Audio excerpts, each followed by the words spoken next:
Hello, I'm Leisa Holland-Nelson, co-host of Culture Club HTX.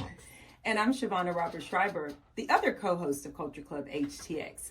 We're so excited this week. It has been such a big business week. A very huge big one. Business week. So, Heather, welcome to Culture Club HTX. Welcome. Thank you.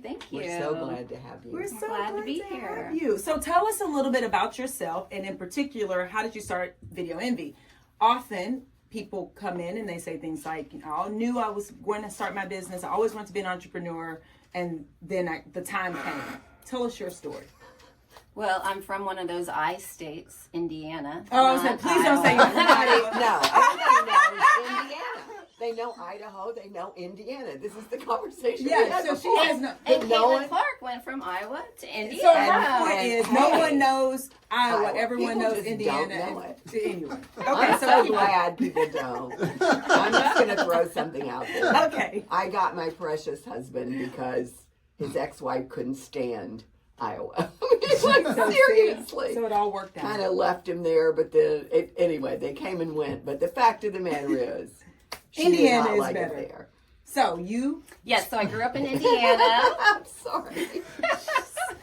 And then I left Indiana to go to school at UT Austin. Go on. To pursue broadcast journalism. So I knew I wanted to be a reporter, had watched news all growing up in my house. The war was going on. I saw those correspondents, and I wanted to be there and tell that story. That's awesome. And so that's how I got into broadcast journalism, ended up at UT, and then pursued reporting for a couple of years, worked in Missouri, good old Abilene, Texas, where I met my husband. Shout out to Abilene. Yes. And then Las Vegas, and then we moved here when my husband got a job here at the television station. And so when that happened, I ended up working for a nonprofit, doing videos to tell the story of all of the patients that they serve. Fabulous. Yes, it was amazing. The Muscular Dystrophy Association. Okay. Yes. Met my business partner there. He worked for KPRC. They were our telethon hosts. So that's how right. we met. That's right. And then That's Jerry Lewis, yes, right? Jerry Lewis, Indian Jerry Telethon. Lewis is not Labor Wow. Day partner. weekend. It was always on Labor Day Wow, weekend. no kidding. Wow. And the station was our media partner, and we would do those live telethons, which was fun. But just for clarity, Jerry Lewis is not her business partner. Keep going. No. So I met my business partner, Pat Lee, when working on those shows. He went to a production company in town, called me up and said, I know your heart's at MDA, but I know you work a lot. It's nonprofit. Come on over here. We need a producer. And so that's how the two of us met. We worked at that company for a while, and it went out of business and decided to start our own. So was never planning to own a business. Did not take one single business class in college, despite my advisor saying you need to take a business class. I took medicine, ethics, and society instead of business. That's good. I learned a lot. Yeah. And so then we decided, you know what, we don't want to go work for someone else. This is closing. Let's jump off that mountain, see if the parachute opens. And it did. And 11 years later, here we are. Awesome. So video is it has exploded as it relates to the medium by which everyone wants to use to tell their story. Correct. Now, there is a difference though between amateur hour video and what you and Pat and team do. I know that for a fact. But can you talk to us a little bit about the difference between using our handy dandy cell phone and hiring a video production company? When is a good time to do which? Tell us a little bit about that. So there is a right and wrong for both, and they both can be used in great avenues. I think a cell phone, it shoots 4K, so it shoots fabulous video. Put a microphone on it, and you've got yourself a little mini production studio. It's great when you're behind the scenes for something. If you're at a trade show and you want to say, here's what our booth looks like, come and see us. Mm-hmm. If you want to, a quick, we're having a promotion today, 20% off, and you want to do it quickly. Those are great use for your cell phone. When to use professional is when you need to step back and think more about your image. What is that going to look like? These videos, if they're not on reels or stories, they're out there forever. You go on your website. It represents who you are. That's right. So what do you want the public, your potential customers and clients to know about you? What do you want your look to be? Well, and you wouldn't show up in a torn t-shirt and ratty pair of jeans to go meet with a new client because they would know. Not. Right? So that's your image. Do that at any point. No, for any reason. So that's your image. So you have to think of your video like your image too. So depending on how you're going to use it and what your goals are, really dictates which way you go. And another thing that we talked about in pre-production was this idea of trust. And the image is what people consume and then make decisions. Is this a person or a company that I trust, that I want to do business with or not? And so a video that's not thoughtful can actually do reputational harm. Right. And if you're, say you want to be a thought leader and you're shooting something on your phone and you don't have it framed properly, you can't hear you, the lighting is terrible. That's not doing anything to help you. That's right. I think cell phones are great for, there's the user generated content, which is really big in the B2C. Like, here's this cup of tea that I'm trying.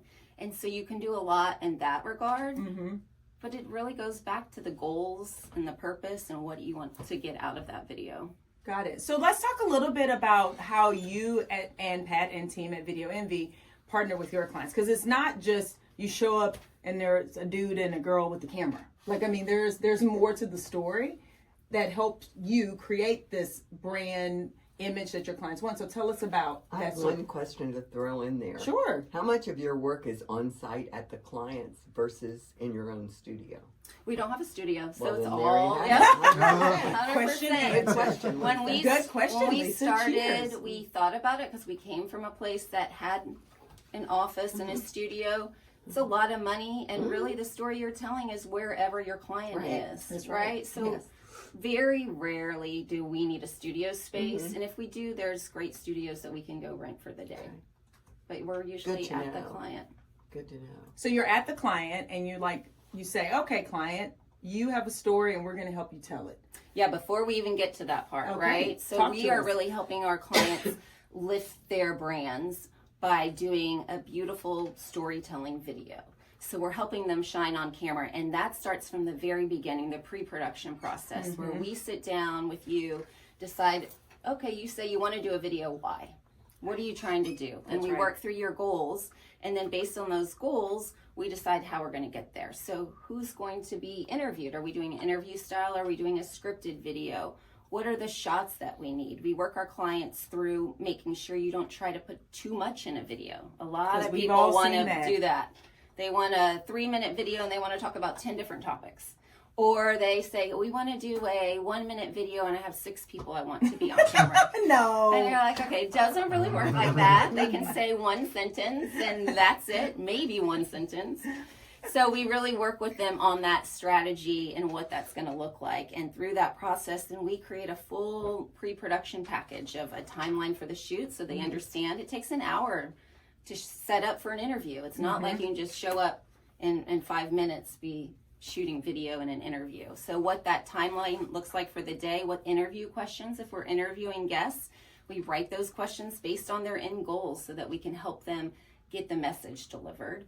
And then we have a shot sheet. Okay, if we're going to talk about this teacup, let's get the shots of it. Let's get somebody drinking. We need a tea sponsor. Does anyone know a tea sponsor? You're drinking your ginger tea all there. the time here. Yeah. So we work through all of that, and then when we show up, we're normally a 3-person team, so we have 2 different cameras for every interview, which makes it easier to edit. You can cut out all of those little hiccups somebody may have.